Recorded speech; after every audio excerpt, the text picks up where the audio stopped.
ka ba ng recycling facility tayo sa Batangas? Ano yung ginagawa natin sa mga recycled plastic?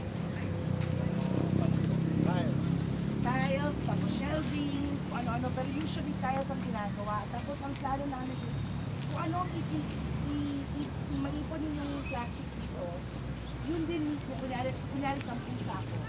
Isang sako kasi, isang sako, 2 tiles ang napuproduce. Minamelt siya eh, pinaano siya sa tunaw, tapos pinalagay sa isang bamboo, tapos pagpatigas na yun, ang tawag doon. Wala kaming sample, pero next time na tayo. So anyway, sa isang sako, 2 tiles ang lagyan. So the more plastics you can collect, the better.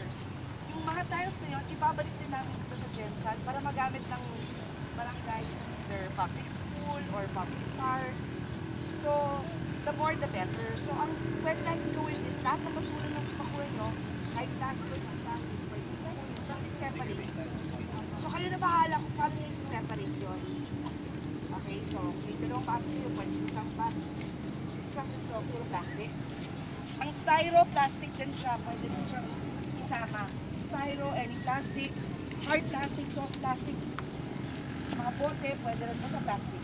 Yung mga cover